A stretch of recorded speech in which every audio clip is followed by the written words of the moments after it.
제목은 우리 마음속에 깊이 새김밭에라고 제목을 썼습니다. 우리가 잘못 교회를, 기독교를 잘못 알게 되면, 성경을 잘못 알게 되면 어떤 육신의 어떤 축복 위주의 신앙생활이 될 수가 있다라는 겁니다. 물론 그것이 부정하거나 그것이 없는 것은 아닙니다. 근데 우리 신앙의 목표가 육신의 성공 축복이 아니라는 겁니다. 그건 기독교의 본질이 아닙니다.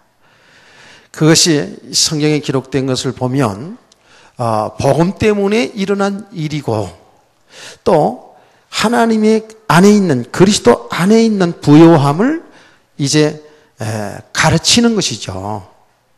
그러니까 보면 모든 이 삶을 통해서, 하나님의 그 역사들을 통해서 하나님은 진리를 우리에게 나타내고 가르치고 있어요. 그래서 우리가 부부관계를 통해서도 그리스도와 신부관계, 남편과 아내 관계가 그리스도와 신부된 우리 그 교회의 모습을 하나님이 가르쳤다라고 말씀을 들었지 않습니까? 그래서 모든 것이 그리스도 안에 있는 부요함, 이걸 설명하고 있는 것이죠. 그래서 우리 기독교의 참 본질은 그리스도 안의 삶인 줄 믿으시기 바랍니다. 그래서 참 예수 그리스도를 믿고 그리스도를 위한, 그리스도 복음을 위한 진리를 붙잡고 나가는 삶에 있어서는 우리가 원하는 만사형통, 축복, 성공 이런 것이 아니고 고난이 따르고, 그 가는 길이 참 핍박이 있고 외로움이 있고, 더 나아가서는 죽음의 길이었다라는 겁니다. 예수님이 가신 길이었어요. 그래서 예수님이 가신 길을 따라가는 것이 우리 성도의 삶이거든요. 그러나 그 고난의 길, 그 죽음의 길은 그게 참 우리에게 축복이라는 거죠. 예수님의 고난, 예수님의 죽음을 통해서 온 인류를 살리는 역사가 일어났어요. 부활의 영광을 얻게 되었단 말이에요. 그게 참 사람들이 싫어하고 찾기를 싫어하는 좁은 길이고, 그야말로 고난의 길이지만 그게 생명의 길이고, 그게 영광스러운 길이고, 그게 영원한 축복의 길이라는 겁니다. 우리는 이제 바로 알고 따라가야 되는 것이, 주님을 따라가야 되는 것이죠. 그래서 우리의 삶은 날마다 죽는 삶이에요. 날마다 죽는 삶. 날마다 우리 육신의 목숨을 죽는다는 게 아니고, 우리 옛사람이 날마다 죽어야 사는 길이 열리는 줄 믿으시기 바랍니다. 근데 이 부분이 우리 가정이거든요. 신앙생활의 가정이라고요. 저와 여러분이 이제 예수 그리스도 믿음으로 영원한 생명을 얻었어요.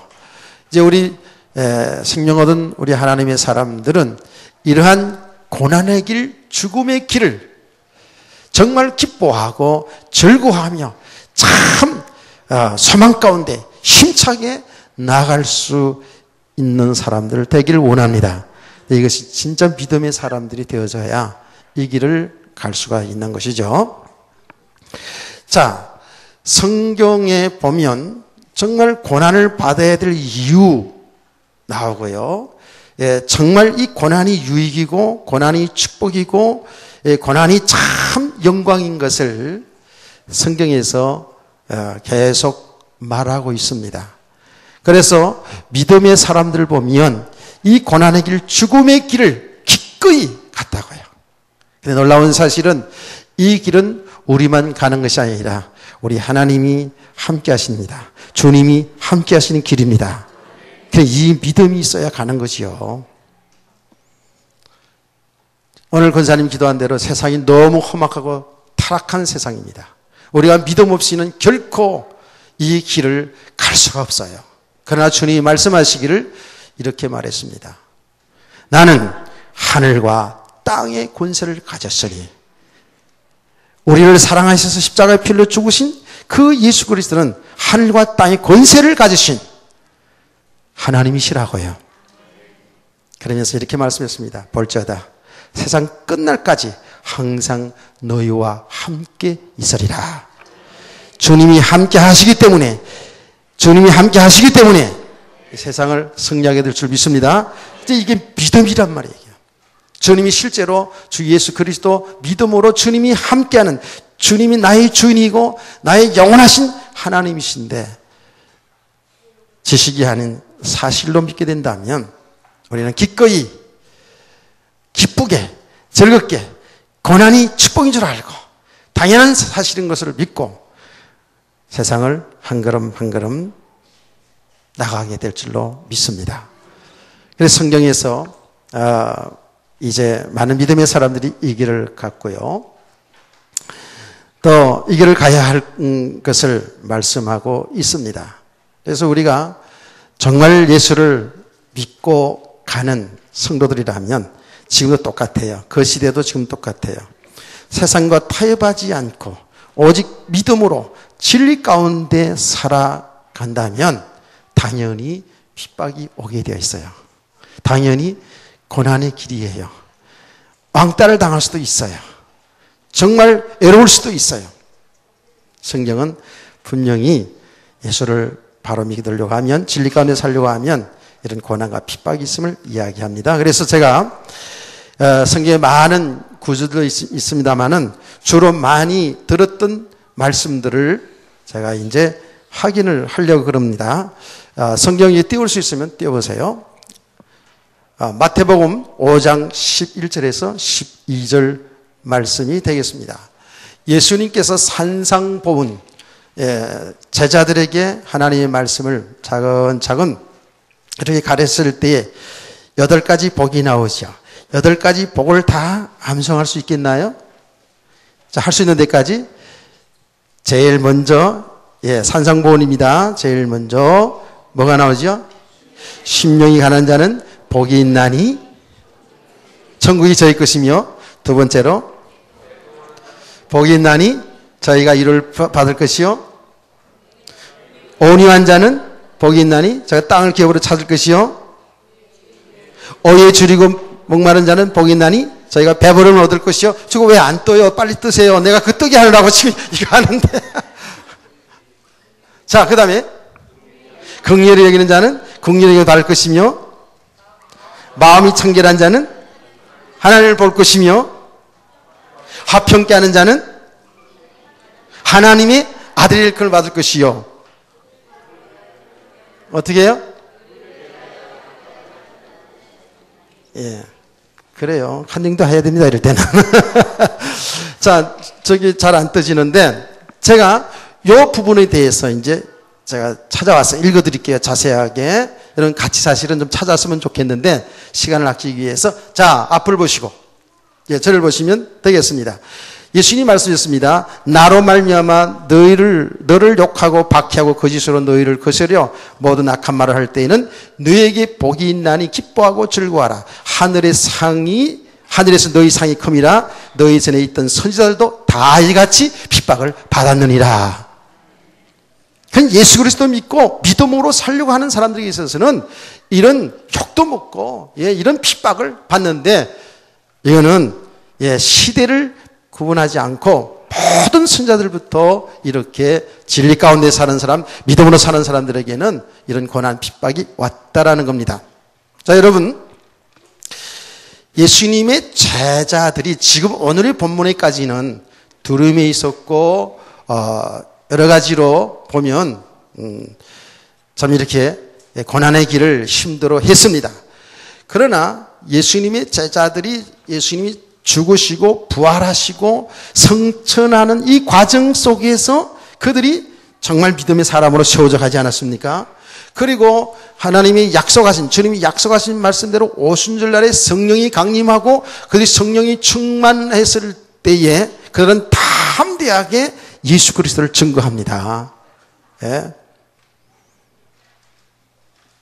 그렇게 다 그래서 자리 다툼이나 하고 예수님과 같이 다니면서도 자리 다툼이나 하고 늘 물질에 관심이 있었고 서로 비교 의식이 있어서 서로 누가 주의 사랑을 받는가 비교하기도 하고 이랬던 제자들입니다. 그리고 마침 예수님이 잡혀가고 십자가에 죽으시고 부활하는 그 과정 속에서 얼마나 핍박이 왔습니까? 죽을 것 같았죠. 다 도망갔어요. 그렇죠? 이랬던 제자들이잖아요. 그런데 그들이 성령의 충만함을 받은 그 이후에 이 복음을 전하는데 담대하게 전합니다. 예수가 그리스도 십자가에 죽으신과 부활을 담대히 전합니다. 그래서 수천 명의 사람들이 예수 앞으로 돌아오는 역사가 일어나지 않습니까? 이때에 여러분 잘 아시는 대로 사도 중에 베드로 사도가 잡혀갔습니다. 복음을 전하는데 잡혀갔어요. 잡혀가지고 실컷 맞고 감옥에 가고 이제 재판을 받게 되지 않습니까? 재판을 받게 되는데 이 베드로가 얼마나 담대해졌는지요. 그 재판장이 어떤 재판장이냐면 예수님을 십자가에 못 박아 죽기로 결정한 사내들인 공회라고요. 그 공회에서 종교 재판이라는데 그 재판에 죽이라고 하면 죽는 거예요. 그 재판에서 예수님이 이단자로 몰려서 죽은 거 아닙니까? 십자가에. 이런 공회 앞에서 베드로 비겁하게 도망다니고 예수님을 3번씩이나 부인하고 도망갔던 그 제자 베드로가 뭐라고 그랬습니까? 사도행전 4장 12절 시작.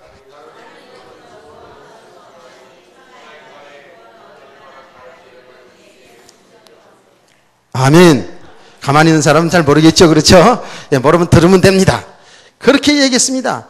하나님이 천하에 다른 어떤 이름도 구원 얻을 이름을 주신 적이 없다는 거예요. 오직 예수 그리스도만이 구원받는 길인 줄 믿으시기 바랍니다. 예, 제자들이 이제 이 복음을 확실히 깨닫고요. 담대하게. 거기서 저놈 죽여 그러면 죽는 거예요. 그래가지고 이 베드로 사도가 실컷 맞고 또 감옥에 갔어요. 그러면서 뭐라고 협박합니까? 너 앞으로 절대 예수 그리스도 말하지 마라. 죽어. 예, 진짜 그랬어요. 그만 안 둘 거야. 이번에는 이렇게 끝나지만 앞으로 다시 말하면 너 죽어. 이랬다고요. 그런데 그게 굴복하지 않아요. 그게 굴복하지 않는다고요. 그래서 온 교회가 그 사도들을 위해서 막 기도하지 않습니까? 주의 종들이 이 사도들이 담대하게 이 복음을 전하게 해달라고 이렇게 막 기도하지 않습니까? 자, 이런 가운데에 베드로 사도가 이제 노임을 당하게 되고요. 자, 그런 이 예수님 때문에 예수 복음 전하는 것 때문에 이 환난 핍박 엄청나게 일어나는 초대교회의 사도들의 고백을 한번 들어볼까요? 사도행전 5장 40절에 41절입니다. 사도들을 불러들여 채찍질을 하며 예수의 이름으로 말하는 것을 금하고 놓으니 사도들이 그 이름을 위해 능력받는 일에 합당한 자로 여기심을 기뻐하며 공회 앞에 떠나니라. 그리고는 어떻게 했어요? 집에 있든지 성전에 있든지 예수가 그리스도라 전도하고 가르치기를 쉬지 아니하더라. 할렐루야. 읽어보세요. 예수님 때문에 예수 복음 전하는 것 때문에 그렇게 매를 맞고 감옥에 가는데도 오히려 기뻐했다는 거예요. 야, 이제 내가 진짜 예수 믿는 사람 맞구나. 오히려 예수님 때문에 그렇게 고난당하는 것에 합당한 자로 여기심을 기뻐했다라니까요. 세상에 이게 맨정신이 이룰 수 있어요? 예? 어때요, 여러분요? 여러분, 예수님 때문에 지금 여러 가지 이런 핍박이고 환난이 오고 고통이 오고 여러분의 직장을 빼앗기고 여러분 직업을 빼앗기고 감옥에 가두고 때리고 이렇게 해도 오히려 기뻐할 수 있을까요? 잘 들으세요. 잘 들어야 됩니다. 예. 우리는 육신의 삶이 문제 하나 못 넘어서 가지고 믿음 생활이 제대로 되지를 않는 이 판국에 말이죠. 예. 초대교회는 이 사도행전 이후에도 그렇고요. 초대교회 쭉 역사를 보면요. 예수 믿는 것 때문에 얼마나 불이익을 당했는지 몰라요. 여러분 잘 알잖아요. 그렇죠? 예. 설교를 많이 들어서 잘 알잖아요. 직장을 빼앗기고요. 멀리 다른 아주 오지로 추방당하기도 하고요. 예. 어마어마한 핍박이 일어났지 않습니까? 사자밥이 되기도 하고 십자가에서 화형을 당하기도 하고. 그래도 진짜로 예수 믿는 사람들이에요. 진짜 예수 믿는 사람들. 죽어도 천당하고 믿는 사람들. 죽어도 부활을 믿는 사람들. 절대로 굴복하지 않았습니다. 당당하게 웃으며 그 길을 갔습니다. 주님 가신 길을 갔습니다. 사도들이 가는 길을 갔습니다. 아멘. 그러니까 평안할 때는 잘 모릅니다. 우리 한국 교회 역사에서도 그게 많이 드러났잖아요. 평안하게 그냥 이렇게 마음 놓고 신앙생활 잘 할 때는 모릅니다. 잘 몰라요. 너가 신앙이 있는지 잘 모를 수도 있어요. 네. 얼마든지 포장하고 할 수 있으니까. 그런데 우리 개인과 그리고 이 뭡니까? 가정 속에 혹은 교회 속에 혹은 이 나라 사회 속에 이런 어려운 일들이 일어날 때 그때 믿음의 사람을 볼 수 있습니다. 근데 참 믿음의 사람들을 볼 수 있다니까요. 도대체 신앙생활 잘하는 것처럼 앞장서 다 어떤 사람들이 다 술술 떠나가기도 하고 부인하기도 하고 그런데 조용히 그저 예배 시간에 졸기만 하고 있던 사람이 버쩍 떠가지고 말이죠. 저라도 괜찮다는 얘기가 아니에요. 이렇게 믿음에 승리하고 세워나가는 사람이 있단 말이죠. 모르죠. 그래서 정말 이런 환난 핍박이 왔을 때, 더 나아가서는 엄청나게 나의 삶에 축복이 왔을 때에 아마 여기 로또 복권 맞으면 조용히 내색도 안 하고 조용히 가서 타가지고 살려고 하는 사람 꽤 있을걸? 공개하지 않고 다 뺏길까 봐. 그러니까 축복이 왔을 때, 성공이 왔을 때, 고난이 왔을 때 그 사람의 믿음을 볼 수 있는 거예요. 깨닫기를 축원합니다. 어마어마한 이런 고난이 들어왔는데도 이 제자들 있잖아요. 아주 기쁘게 즐겁게 당당히 갔어요. 그러다 다 순교를 하지 않았습니까? 죽음의 길을 바로 갔다고요. 이게 정말 어디서 나오는 겁니까? 이게 진짜 맨정신이라면 이거는 맨정신의 사람들이 보면 믿음이 없는 사람들이 보면 완전히 또라이고 말하자면 정신 나간 사람들이에요. 여러분 세상의 사람들이 볼 때 여러분의 믿음 생활을 하는 것을 볼 때 굉장히 정상적으로 잘 이렇게 살아가는 똑같이 살아가는 가운데 있다가도 이렇게 엄청난 축복이라든지 이런 환난 핍박 고난이 왔을 때 볼 수 있는 거예요. 사람들은요 진짜 믿음으로 사는 사람들을 아주 미쳤구나. 교회에 미쳤구나. 예수에 미쳤구나. 그런 소리를 들으시길 바랍니다. 예. 우리가 갈 때 정상적인데 세상의 사람들 볼 때는 정상이 아니에요. 여러분 조금 교회에 열심으로 나와도 믿지 않는 가족들이 주위의 사람들이 친구들이 아이고 교회 미쳤구나. 예수 미쳤구나. 여러분이 조금 헌금하고 헌신하는 걸 보면 아이고 미쳤어. 그런 돈 있으면 나를 줘. 이런 소리 들어봤어요? 안 들어봤어요? 예. 안 해본 사람 못 들어봤을 거예요. 한번 해보세요. 주위에서 뭐라 그러나 가족들이 뭐라 그러나. 온전한 정신을 보지 않습니다. 여러분 제가 늘 얘기합니다만 아브라함이 자기 아들 이삭을 바치는데요. 그 정상적인 사람 볼 때는요. 세상에 믿음이 없는 사람들이 볼 때는 자기들이 정상으로 생각하겠죠. 미친 영감이죠. 미친 영감이라고요. 미친놈이라고 얘기하지 않겠어요? 여러분 맑은 하늘에 앞으로 홍수가 나가서 심판이 와서 세상을 홍수가 나서 세상을 심판한다 그러면서 산에 올라가서 방주를 두드려 만들고 있는 그 노아를 향해서 그 시대는 뭐라고 했겠어요? 저 정신 나간 영감이라고 하죠. 저 예수에 미친 사람이라고 그러지 않았겠어요? 당연하잖아요. 온전해도 미쳐도 예수 때문에 온전하고 예수 때문에 미치길 주의 이름 축원합니다. 그거 제 얘기 아니라 바울의 얘기예요. 온전해도 미쳐도 예수 때문에. 여러분 사도뿐만 아니라 여러분과 제가 잘 알고 있는 평신도 서대반 집사예요.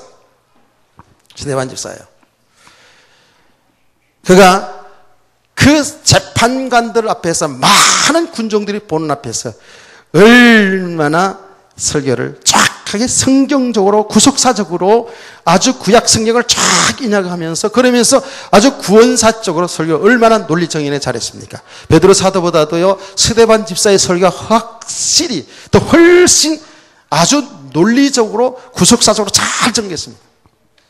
자, 이렇게 복음을 전한 스데반 집사 대강 그들에게 그들의 귀에 즐거운 말 쭉 복음을 전하다가도 나중에 그야말로 그들의 뒤집어 놓는 그런 말만 안 하고 살짝 넘어가도 안 죽습니다. 그런데 정확하게 성경을 가지고 복음을 전하면서 그리스도의 관점으로 쭉 이 복음을 전하고 나서 뭐라고 그러는지 아십니까? 그 그리스도가 왔는데 예수가 그리스도신데 당신들이 알지 못하고 못 박아 죽였다 그랬어요. 그래서 당신들은 죄인이라고 그랬잖아요. 그러니까 사람들이 말이죠, 여기에 정확한 복음을 전했는데 그들이 받아들여야 되는데 안 받아들였습니다. 그래서 어떻게 했습니까? 돌을 들어 쳐 죽였습니다. 자, 여러분, 사도행전 7장 54절에 60절 말씀인데 60절 말씀 제가 읽을게요. 무릎 꿇고 크게 이르되 주여 이 죄를 그들에게 돌리지 마옵소서. 이 말을 하고 잔이라 그랬어요. 잔다 그랬어요. 죽었는데 잔이라 그랬어요. 근데 그 앞전에 말씀 보니까 이 스데반 집사가 돌에 맞아 죽을 때에 하늘 문이 열려져 보이는데 하나님 보좌 우편에 예수님이 서서 그를 기다리고 있었다고 그랬어요. 할렐루야. 이게 축복이라니까요. 죽는 게 사는 거라니까요.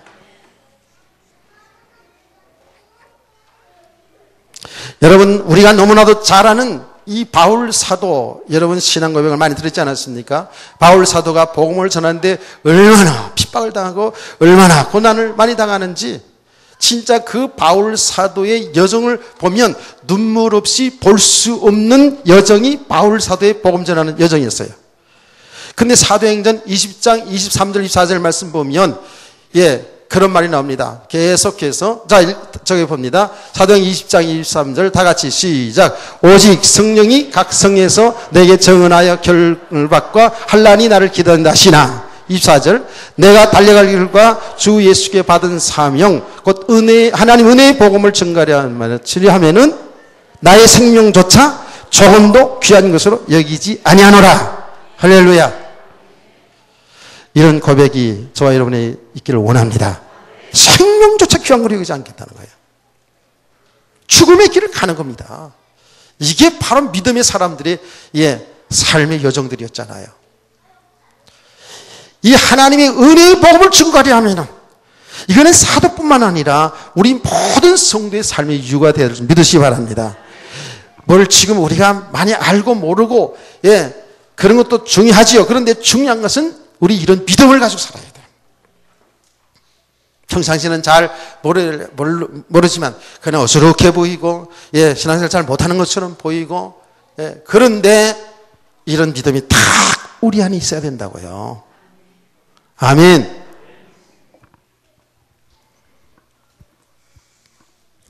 이 바울 사도의 서신서에 보면 바울이 이런 고백들이 많이 나오죠. 그리고 성도들에게 이런 부분들을 아주 많이 가르쳐줬죠. 자, 우리가 정말 예수 믿는 사람들이 맞고 하나님의 자녀가 맞다면 우리는 하나님 나라를 이미 기업으로 받은 자들입니다.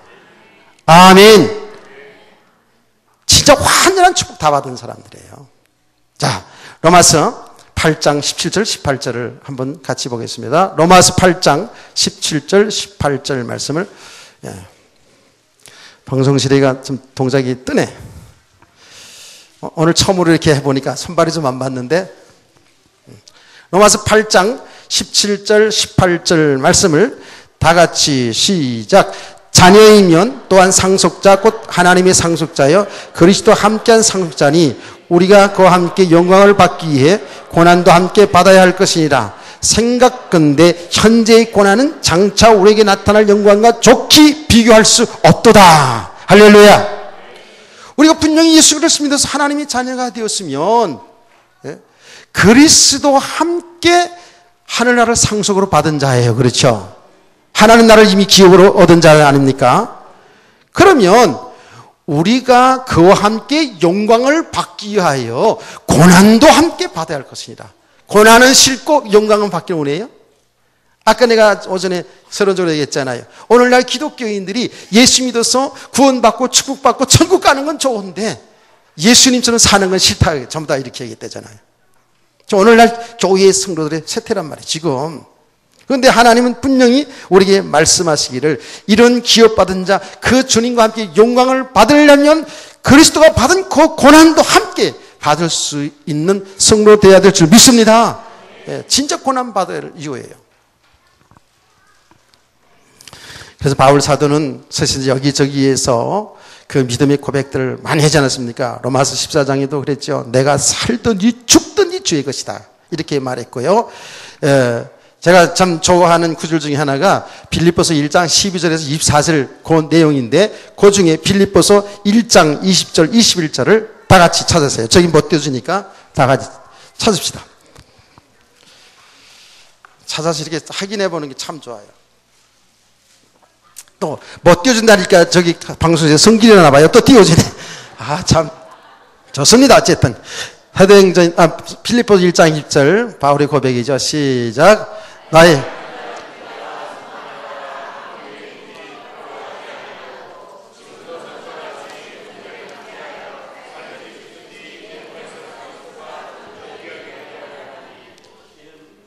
이는 내게 사는 것이 그리스도니 죽는 것도 유익함이라. 할렐루야. 이게 바울의 신앙이었잖아요. 자, 이 바울 사도의 참 이 믿음의 고백들 보면 정말 가슴이 설레이기도 해요.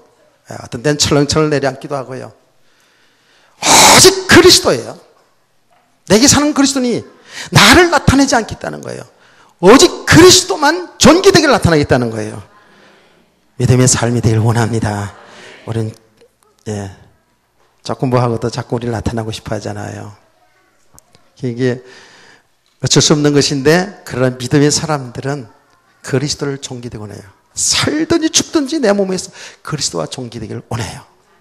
그래서 정말 나를 통해서 그리스도의 존귀함이 나타나고 그리스도가 증거되는 일이라면 내가 차라리 죽어서 그렇게 되면 죽는 것이라 그랬어요. 그런데 그 다음에 뭐라 하는지 아십니까? 나는 차라리 죽어서 빨리 주님 곁으로 가고 싶다 그랬어요. 그러지 않았겠어요? 그 엄청나게 환난 핍박 고난 속에서 사는 것보다 이미 그런 믿음이 있지요.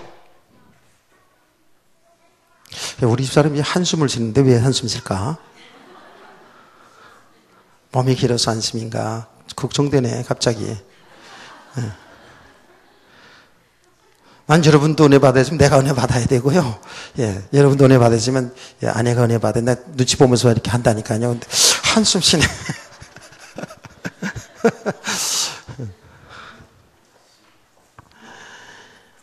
차라리 죽어서 주님 곁으로 가는 것이 낫다 그랬어요. 그게 우리의 믿음이에요. 아멘 했어요. 지난번에 우리 이철성 교사님도 그런 얘기 했잖아요. 뭐 20년 만에 이제 재림할 거라고 자기는 그렇게 예상한다고 그러는데 20년 만에 안 옵니다. 21년에 와도 21년 만에 안 옵니다. 그러면서 우리가 이 하늘을 소망하고 사실 우리가 사는 길이 즐거워야 되고 죽음이 즐거워야 되는데 사람들은 다 싫어한다고 이제 이런 얘기 하잖아요. 우린 싫어할 이유가 있긴 있죠. 싫어할 이유가 있어요. 왜? 조금 더 살으면서 복음 전해야 되니까. 맞아요? 진짜 그렇게 되면 되는 거죠. 이제 그렇게라고 또 하고 살자고요, 우리는. 그런데 바울 사도가 그랬어요. 정말 차라리 죽어서 주 앞에는 가는 게 낫지만 내가 아직 살아있는 것이 너에게 유익하지 않냐 그랬어요. 사는 것이 복음 때문에 유익한 사람 되기를 원합니다. 있으나마나한 사람 말고요. 거치는 사람 되지 말고요. 그래서 우리 이제 어르신들 얘기했잖아요. 이제 뭐 어르신들보다도 우리 같이 다 한번 같이 들어가잖아요. 그렇죠? 그런데 나이가 들어가면 갈수록 진짜 이 복음에 바로 서 있으면 존귀한 사람 됩니다. 그렇지 않으면요, 집에서도 교회에서도 거치는 사람 될 수 있어요. 여러분이 꼭 뭘 하고 해서 뭘 이 가족들에게 교회에서 뭐 도움이 돼서가 그런 게 아니고 진짜로 믿음의 사람이 딱 서시면 여러분 살든지 죽든지 그리스도를 존귀케 하는 그런 믿음의 사람으로 서 있기만 해도 성도들에게 모델이 되고 주의 종에 힘이 되고 할렐루야 그런 겁니다.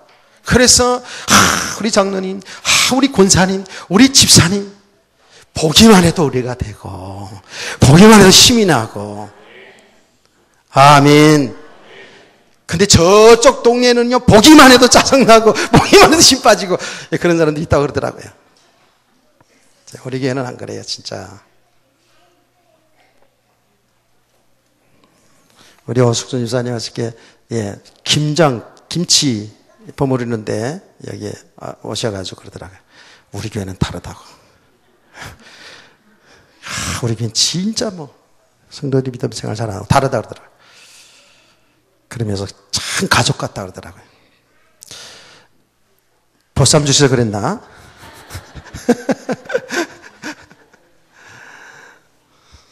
그래요. 우리가 다 우리 형제자매니까 그리스도 예수 안에서 서로 말하지 않아도 표현하지 않아도 우리로 하여금 서로 힘이 되고 기쁨이 되고 생활에도 감사가 되어지고 이를 원합니다. 아무개 집사님 생각하면 괜히 신경질 나고 괜히 만나기 싫고 이러면 안 된다고요. 예. 자, 이렇게 믿음의 사람들은 정말 고난받는 것을 기뻐하고 즐거워하며 갔어요. 예. 그랬어요. 여러분, 우리 성도들이 그 어떤 고난이든지요, 이 고난을 당할 때는 힘든 건 사실이에요. 저와 여러분이요, 육신의 몸을 가지고 있기 때문에 육신의 환난 핍박오고 병들고 그리고 삶이 안 되질 때에 힘든 건 당연한 거예요. 당연한데 그 당연한다고 해서 하나님은 거기서 염려하고 걱정하고 두려워하고 실망하고 낭망하라 그랬으면 당연하게 실망하고 낭망하고 두려워하고 염려하고 그 일을 불평하고 이렇게 해야 되지만 우리 하나님은 그렇게 말씀하지 않았어요. 그 고난을 기뻐하라 그랬어요. 고난을 즐거워하라 그랬어요. 그래, 이 사실을 그 삶의 경험을 통해서 믿음 생활의 경험을 통해서 베드로 사도가 뭐라는지 아십니까? 너희들에게는 시련이 온다라는 거예요. 우린 다 시련이 옵니다. 예수 믿는 사람들 빼놓고 불신자라면 시련 오고 그런 게 아닙니다. 이 사회적으로 혹은 개인적으로 가정적으로 예수 믿는 것 때문에 하여튼 다시 말하면 예수 믿는 것 때문에 고난 핍박 올 수도 있고 내 삶의 문제 때문에 건강 문제 때문에 여러 가지 시련이 올 수가 있다는 거예요. 그러나 그 오는 시련 때문에 근심하지 마라. 오히려 기뻐하라. 그랬거든요. 왜 그런 줄 아세요? 베드로서 전서에 보면은요, 그런 내용들이 쭉 나옵니다. 너희가 이런 시련 고난을 당할 때에 이상한 일 당하는 것처럼 이상하게 여기지 말라. 그랬어요. 그 고난을 통해서 우리에게 참 유익을 준다 그랬어요. 그 유익들이 뭔지 아세요? 베드로전서 1장 6절에서 9절 말씀, 4장 1절에서 3절 말씀, 15절에 4장 15절 16절 말씀, 이 말씀들이 아주 중요합니다. 아주 중요하기 때문에 찾아보겠습니다. 베드로전서 1장 6절에서 9절 말씀입니다. 자, 오늘 저기 떠네요. 저기 봅시다. 훌륭하다. 다 같이. 그러므로 너희가 이제 여러 가지 시험으로 말미암아 잠깐 근심하게 되지 않을 수 없으나 오히려 크게 기뻐하도다. 너희 믿음의 확실함은 불로 연단하여도 없어질 것보다 더 귀하여 예수 그리스도께서 나타나실 때에 칭찬과 영광과 존귀를 얻게 할 것이니라. 아멘. 그 고난의 과정을 통해서 어떻게 해요? 믿음의 사람으로 세운다는 거예요. 그 고난의 과정을 통해서 우리는 고난 당해봐서 알잖아요. 정말 내 힘과 내 능력으로 할 수 없구나. 내 노력으로 되는 것이 아니구나. 우리의 지식으로 우리의 경험으로 되는 게 아니구나. 세상의 방법으로 되는 것이 아니구나. 그래서 나는 하나님이 필요한 자구나. 나는 나의 주인인 그리스도가 필요한 자구나. 이렇게 깨달아가기를 주의 이름으로 축원합니다. 그래서 우리가 정말 믿음의 사람으로 세워가게 한다는 거예요. 그래서 정말 우리 영혼 구원, 우리 삶을 구원하시기를 원한다는 거예요. 베드로전서 4장 1절에 3절 말씀. 베드로전서 4장 1절에 3절 말씀. 자, 이제 잘 착착 이제 맞네요. 다 같이. 그리스도께서 이미 육체의 고난을 받으셨으니 너희도 같은 마음으로 갑옷을 입어 삼으라. 이는 육체의 고난을 받은 자는 죄를 그쳤음이니 그 후로는 다시는 사람의 정욕을 따르지 않고 하나님의 뜻을 따라 육체의 남은 때를 살게 하려 하느니라. 할렐루야. 이거 보세요. 그 고난을 통해서 믿음으로 살지 않는 것. 죄라고 그러니까 꼭 무슨 죄 또 지어서 고난당하나 이렇게 생각하지 말라 그랬죠. 우리가 믿음으로 살지 않는 건 다 죄예요. 그리고 우리가 또 살아가면서 잘못된 삶을 살아갈 수 있잖아요. 그래서 이런 고난을 통해서 죄를 끊어버리게 하겠습니다. 정말 믿음의 사람으로 세우기 위해서요. 깨닫기를 축원합니다. 이게 굉장히 중요한 겁니다.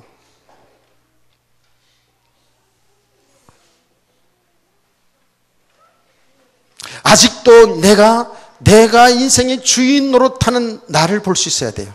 이런 고난을 통해서, 고난의 과정을 통해서 나의 한계를 볼 수 있어야 돼요. 내가 아직도 하나님이 나의 주인이라고 말을 하면서도 내 인생의 삶에 있어서, 내 가정 삶에 있어서 내가 하나님 노릇, 내가 주인 노릇하며 살아가는 나를 발견해야 됩니다. 그리고 하나님 앞으로 돌아왔어야 돼요. 그리고 우리가 살아가는 가정 속에서 우리는 실수할 수 있어요. 그렇죠? 그래서 여러 가지 하나님 보시기에 거룩지 아니하는 삶을 살 수가 있죠. 자범죄를 질 수 있어요. 그런데 여기에서 있잖아요. 우리가 이제 예수 믿어서 우리 구원받았으니까 끝났으니까 이건 무시해버리라는 게 아니에요. 이러한 삶을 통해서 아직도 내가 연약해서, 아직도 내 육신의 정욕을 따라서, 안목의 정욕을 따라서, 이생의 자랑을 따라서 이렇게 살아가는 가정 속에서 이런 죄악된 삶이 나에게 들어왔잖아요. 이거를 끊어버려야 된다는 거예요. 아멘. 이런 나의 모습 속에 드러났으면 이것을 통해서 여기에 묶여가지고 여기 상처받고 고통받고 이러니 저러니 어쩌니 저쩌니 이러쿵 저러쿵 이렇게 하고 살면 우리 성도는 신앙이 실패하는 것이죠. 내 실수를, 내 실패를 인정하고, 하나님, 나는 정말 하나님의 은혜가 필요한 자입니다. 나는 이렇게 모자라고 부족한 자입니다. 우리 가정이 아직 이렇게 모자라고 부족합니다.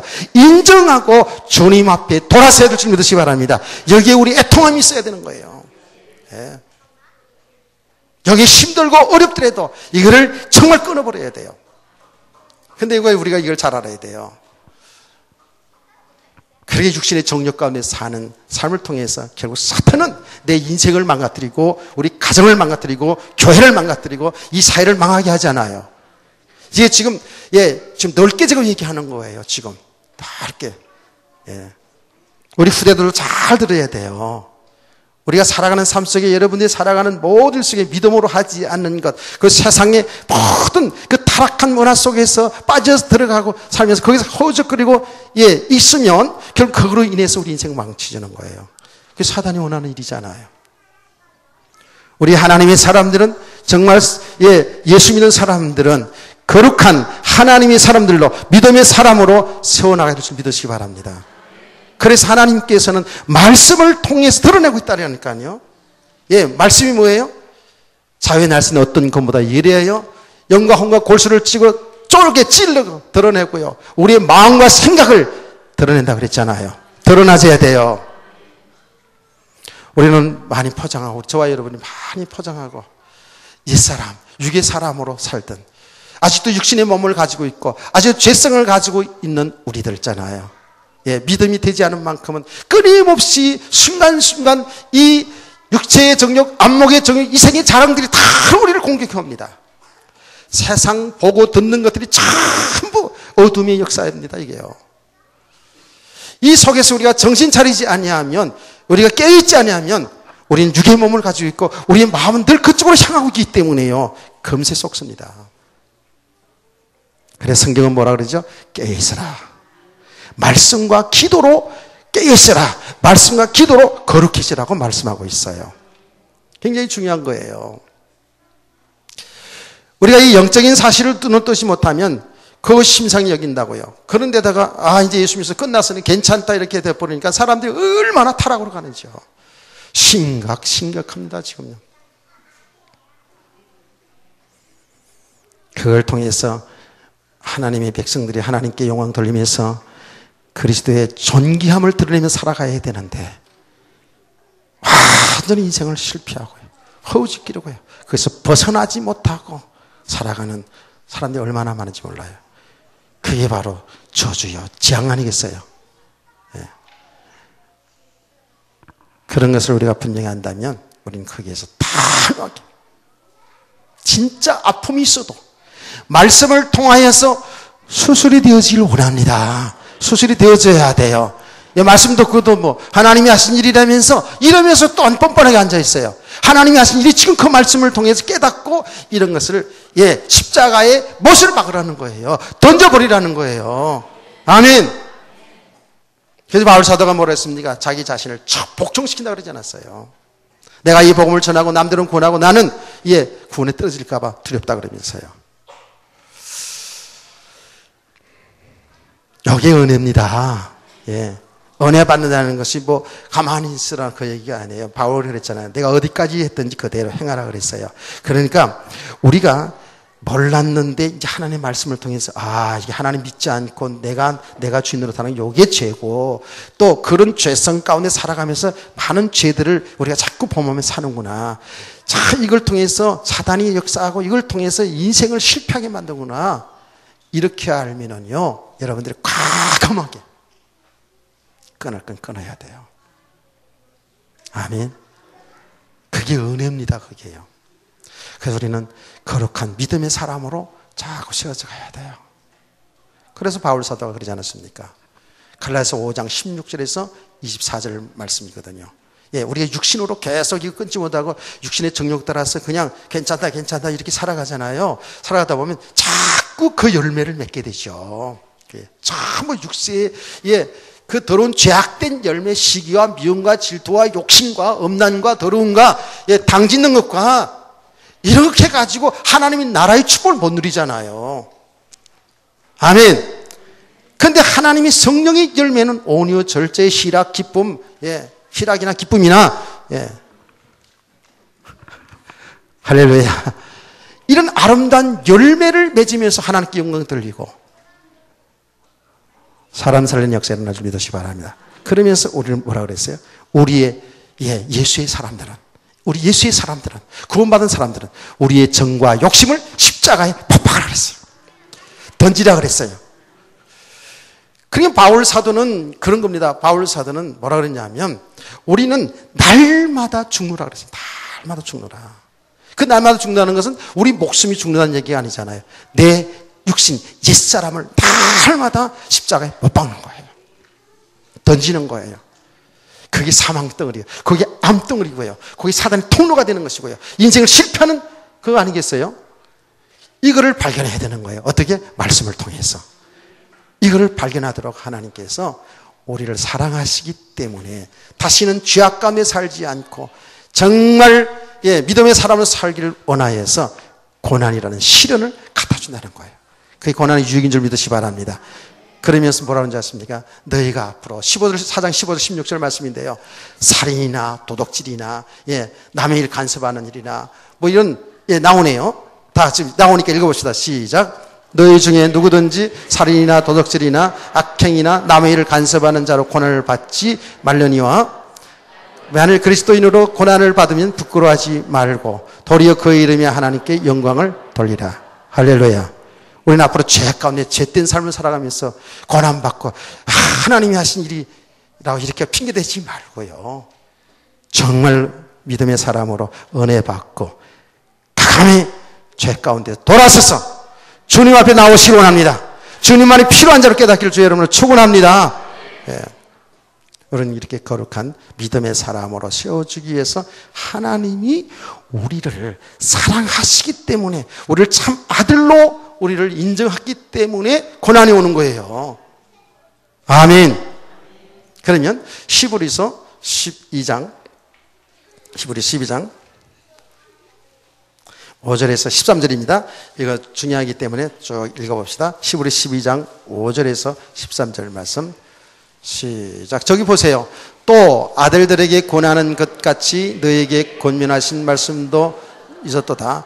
일러스되 내 아들아 주의 징계하심을 경히 여기지 말며 그에게 꾸지람을 받을 때 낙심하지 말라. 주께서 그 사랑하시는 자를 징계하시고 그가 받아들이시는 이들마다 채찍질하심이라 하였으니 너희가 잡음을 징계를 받기 위함이라. 하나님이 아들과 같이 너희를 대우하시나니 어찌 아버지가 징계하지 않는 아들이 있으리요. 징계는 다 받는 것이거늘 너희에게 없으면 사생자여 참아들이 아니니라. 또 우리의 육신의 아버지가 우리를 징계하여도 공경하였거늘 하물며 모든 영의 아버지께서 더욱 복종하며 살려하지 않겠느냐.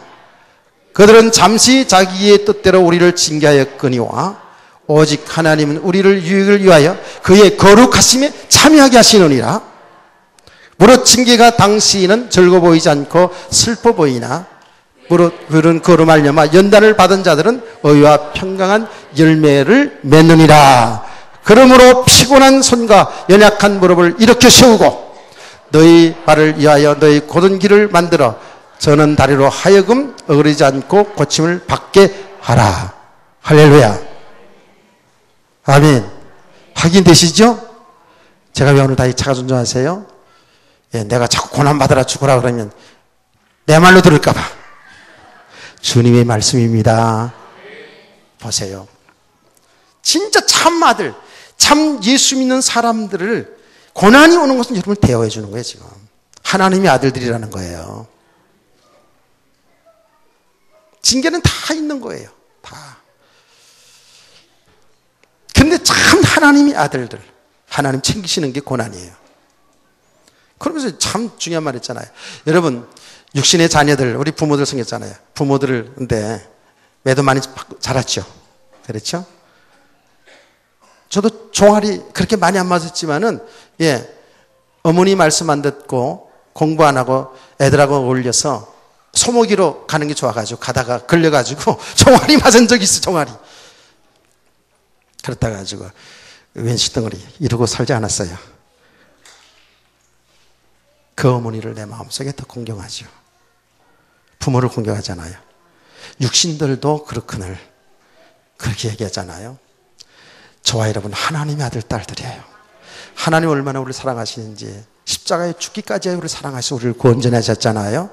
그렇기 때문에 진짜 믿음의 사람, 진짜 하나님의 아들 딸들은요, 고난이 오게 돼 있어요. 징계가 오게 돼 있어요. 왜요? 거룩한 믿음의 사람으로 세우게 하겠어라고 그랬잖아요, 아까. 할렐루야.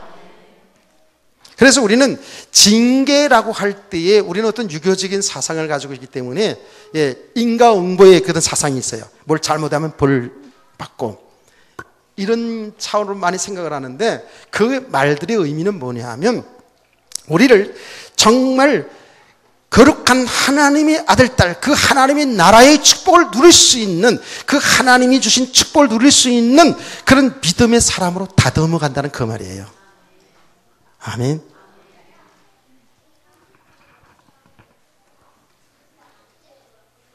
하나님의 아들들로 다듬어 간다니까. 마치 사람이 어떤 조각을 만들 때 대패로 이렇게 밀잖아요. 그렇죠? 밀어가지고 어떤 작품을 만들어 가잖아요. 그렇죠? 이거와 같은 거예요. 우리를 정말 하나님의 거룩한 믿음의 사람을 세워가는 가정 속에서 고난이 있는 거예요. 유익한 거예요. 고난이 유익인 줄 믿으시기 바랍니다. 그래서 어떤 고난이든 하나님 주권 속에서 하나님의 아들, 딸들은 참 믿음의 사람을 세우는 가정이기 때문에 그 때문에 원망하고 불평하고 나에게 왜 이런 일이 왔냐 저런 일이 왔냐 이렇게 하지 마시라는 거예요. 그걸 통해서 우리는 주님 앞에 나가는 겁니다. 잘못된 것이 발견되면 끊어버리는 겁니다. 그래서 하나님의 말씀에 순종해 가는 겁니다. 이런 성도들 되시기를 주의 이름으로 축원합니다. 네. 자, 제자들 이야기 조금 더 하고 끝이겠습니다. 자, 제자들이라고 지금 예수님이 이제 서론했는데 말이죠.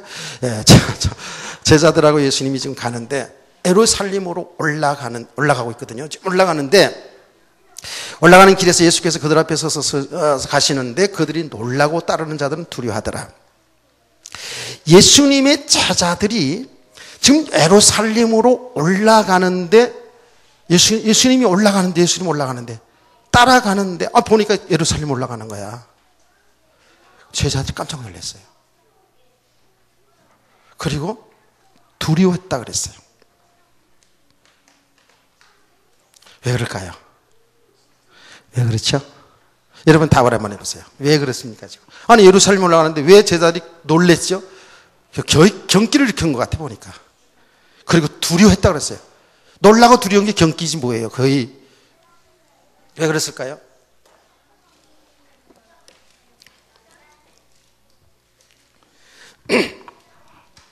여러분 예루살렘 그러면은요 이게 보통 동네가 아닙니다.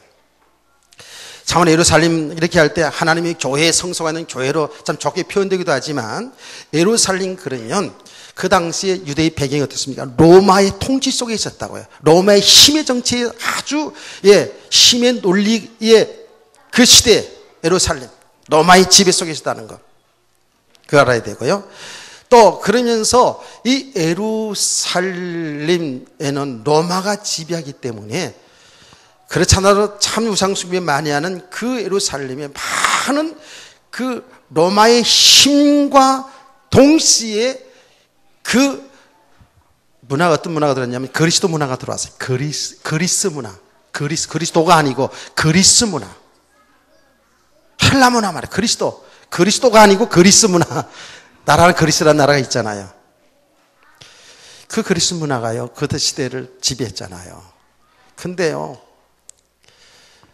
굉장히 그 그리스 그 당시에 지성인들을 만났죠. 그 지성인 가지고 예수를 핍박 많이 하지 않았습니까? 정말 타락한 지성인들이 많았어요. 그리고 그리스도 문화, 완전히 물질 문화고요. 그리스 문화, 완전 타락 문화였어요. 그래서 여러분 아잖아요. 조각. 비너스 조각 생각나요? 이런 것들 전부 여자들 뭐 이렇게 벗고 있는 거 그리고 막 그러고 이런 하여튼 벌거벗은 거 조각상 이런 것들 참 이 그리스도 문화가 타락한 그런 문화거든요. 그리고 예루살렘은 그런 것뿐만 아니라 어떤 것이 있어요? 가장 또 서기관 대제사장 뭡니까? 장로 이런 종교 지도자들 어마어마한 종교 정말 예수를 핍박하는 그리스도를 핍박하는 이러한 핍박 종교 지도자들이 가득 차 있는 곳이라고요. 정말 내놓으라 하는 힘의 논리, 내놓으라 하는 타락한 문화, 종교 다 거기 예루살렘. 제자들 힘이 없잖아요. 그렇죠? 그들은 감히 그 예루살렘 올라가는 게 두려운 거예요. 명함도 못 내놓아요. 두려운 거예요. 그런데다가 예수님은 어떻게 했어요? 예수님은 제자들에게 이미 벌써 세 번째 뭐라 했어요? 내가 예루살렘으로 올라가게 되면 거기에서 대제사장, 서기관, 장로들에게 고난을 당하고 내가 죽는다 그랬어요. 죽는다. 그렇죠? 이 이야기를 지금 공식적으로 세 번째 지금 계속 하고 있거든요. 이 이야기를 알고 있는 제자들은 깜짝 놀란 거예요. 경기란 거예요. 저기 올라가면 분명히 주님이 죽는다 그랬잖아요. 그래서 막기도 했지 않았습니까? 자, 제자들은 이 주님이 가시는 길을 모르는 거예요. 주님이 누군지를 더 정확히 모르고 주님이 가시는 길을 모르는 거예요. 깨달아집니까? 이들은 아직도 예수님을 통해서 뭔가를 하고 싶은 거예요. 뭔가 육신적을 얻고 싶은 거라고요. 안 그래요? 그러니까 바로 그 뒤에 나오잖아요. 이렇게 얘기하는데도 예수님 제자들은 누가 예수님 왕이 되면 오른쪽 왼쪽 않습니까? 이것 때문에 다투고 있잖아요. 자기들은 예수를 통해서 뭔가 육신적인 것을 이루고 싶은데 예수님은 예루살렘으로 올라간단 말이에요. 그 핍박의 도시로, 죽음의 도시로 올라간다니까 얼마나 놀랍니까? 그들이 마음이 조마조마한 거예요, 사실은요. 이거 보세요. 이게 우리의 모습은 아닌지 잘 살펴보시라니까요. 제자들의 문제만 얘기 아니에요. 우리는 아직도 육신의 무엇을 자꾸 잃어보고 싶은 거예요. 그래서 말은 그렇죠. 주를 위해 영광을 위해 살아보고 싶다. 영광을 나타내고 싶다고요. 여러분이 성공해야지, 육신적으로 성공해야지만이 영광이 드러나는 겁니까? 아니죠. 그 말은 뭐예요? 이들이 아직도 예수님이 이 땅에 오신 이유를 정확히 모르는 거예요. 주는 그리스도시고 살아계신 하나님의 아들인다고 고백했지만 그들이 진정한 그리스도를 모르고 있는 거예요. 우리 인간의 어떤 육신의 그런 왕이 아니고 육신의 축복으로 온 그리스도가 아니에요. 제가 아까 얘기했잖아요. 만사 경동 축복 성공 때문에 그리스도가 이 땅에 오신 게 아니라고. 그게 기독교의 본질이 아니라고요. 그리스도는 이 땅에 죽으러 오셨다고요. 그래서 우리 인간의 죄와 저주 사망의 문제를 해결하시러 이 땅에 오셨잖아요. 그건 죽음을 통해서만 해결하잖아요. 그러니까 예수 그리스도를 정확히 알지 못하는 거예요.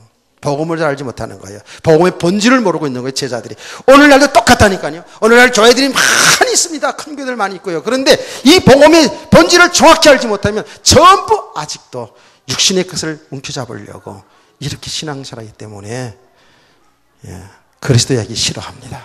죽으러 간다 싫어합니다. 고난 싫어합니다. 예수 재림 싫어합니다. 여닫기를 축원합니다. 복음이 안 됐기 때문에 이러는 거예요. 그래서 우리가 결론입니다. 그래서 정말 말씀을 통해서 예수 생명, 예수님 우리 주인, 우리와 함께 하시고 아멘. 바로 알아야 돼요. 그리고 말씀을 통해 나를 정확히 봐야 돼요. 삶의 현장을 통해서 내가 아직도 주인으로 타고 있는 나를 볼 수 있어야 돼요.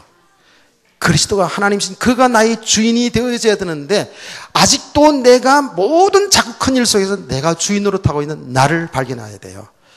주님이 주인이 아닌 것을 발견해야 돼요. 그러면 우리는 정말 이 복음을 제대로 알지 못하면 주님이 주인인 것을 바로 알지 못하면 끊임없이 우리는 육신의 삶이 묶여서 주님 가신 길을 말은 간다 하는데 못 따라갑니다. 어떻게 따라갈 수가 있습니까? 이건 고난의 길이고 죽음의 길인데 근데 이 고난길 죽음의 길이 바로 사는 길인데 이게 축복의 길인데 아직도 이 복음이 안 된 만큼은 아직 육신의 삶이 묶여있는 만큼은 놀라고 두려워할 수밖에 없는 거죠. 우리 주님 가신 길을 바로 따라가기를 원합니다. 그래서 여러분들은 끊임없이 은혜의 자리에 있어야 돼요. 어쩔 수 없어요. 우리는 말씀 듣고 또 듣고 그게 된 것도 아니에요. 우리가 주님 오신 그날까지 우리는 이걸 계속 이렇게 깨달아 가는 거예요. 이렇게 뭘 된 척하면 안 되는 거예요. 어떤 사람은 막 굉장히 된 척하고 이러더라고. 아니라니까. 굉장히 아는 척하고 그러는 거예요. 아니라니까요. 얻었담 이뤘담도 아닙니다. 우리는 계속 말씀과 삶 속에서 순간순간 은혜가 필요한 자, 나는 오늘도 내 주님이신 그리스도가 필요한 자로 이렇게 깨달아야 될 줄 믿으시기 바랍니다. 그래서 이런 믿음으로 세워져 나갈 때 우리는 어떤 경우에도 죽는 길이라도 내가 죽어서 복음이 유익한 것을 죽어서 그리스도가 존귀된다면 죽는 자리까지 가는 거예요. 이런 믿음의 사람들 되기를 주의 사랑으로 축원합니다. 축복합니다. 옆에 있는 분이 인사합시다. 죽음의 길을 바로 갑시다. 믿음으로 갑시다. 그래요. 주님이 함께 하시는 길이기 때문에 우리 애롭지 않아요. 이게 믿음이거든요. 자, 지금 45분인데요. 정확하게 한 10분 있다가 시작을 또 이어서 계시록을 한 30분간 이렇게 할 겁니다. 잠깐만 쉬세요.